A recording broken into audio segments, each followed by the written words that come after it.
देखी पारे ये आम हलदिया डैम रे आज पानी छाड़ा हम पानी छाड़ा हम एटी गेट घेरा जाऊँगी कौन सी लोक जीवा आसवा पूरा मना करा देखो ये आम पुल पुराना पुल आस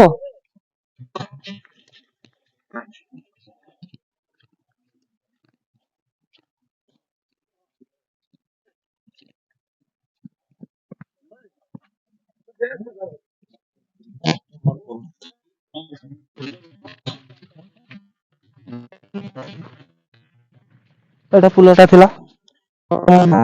प्रशासन आसिक घेरी घेरला पुलटा आम स्थायी पुल आम निजे करी वर्तमान वर्तमान सरकारी कर्मचारी आसछन्ति देखा सरकारी कर्मचारी को देखा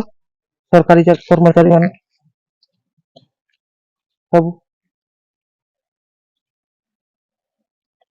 हाँ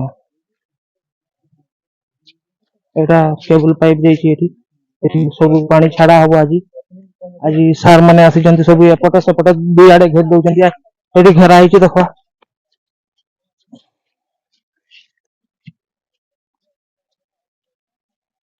ये भी साइट घेरिकी रखिंट कौन सी लोक यातायात करें ना देखु आम साईटा बहुत जटिल अवस्था अच्छी ना बर्तमान बहुत डेंजर जोन रे अच्छी ना बर्तमान ये सरकारी कर्मचारी आसिक गेट घेरी दौरान बांस घेरी दिखाई है कौन सी प्रकार जीवा आसवा हो पार ना आमर यहाँ ही गोटे जीवा आसवाई रास्ता थिला बर्तमान सरकारी कर्मचारी मैंने कौन सी आकार पुल बन देले आज आसिक स्थायी पुल को घेरा काम चली सरकार यही कामटा बाकी थिला बर्तमान लोक कौन सी असुविधा आसी पारे ना बर्तमान कहीं सुविधा असुविधा हेले डाक्तरखाना गले भी बर्तमान कई जाई आसी पारे आज आसिक प्रशासन आरु पूरा बर्तमान बारण कराई देखु सेपटे देखा बुला कैमरा बुला हाँ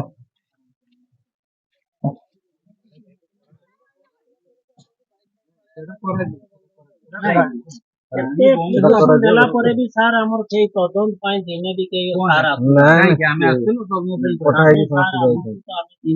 हम देखिए हम कहीं देखो देखिए बोले अपन कोई तो किसी भी पंगा नहीं पानी तो चला देवे केना किसी नहीं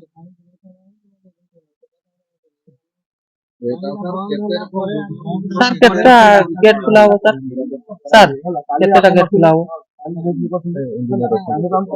सर सर कितना गेट खुला हो हमें बर्तमान दीटा गेट रे बार पानी से एना बर्तमान केते घंटा पे पानीटा लेवल कमिया पर्यंत आमे कारण अधिका पानी छाड़नु रास्ता काटे प्रॉब्लम जो होबो आगे बाइक नोती कम कम पानी ना बाइक भी जिवे नहीं बाइक भी आपण घेरी दैछन्ति पूरा नहीं सेरा लोकंकर सेफ्टी पे सेटा करा होती निरापत्ता पई हमें दी पटे बंद करिछु तुम पानीटा जेतु जीव तुम लोक जीवासा कले असुविधा हे जीवन लोक विपद रे पड़ियो चल मन कथा माने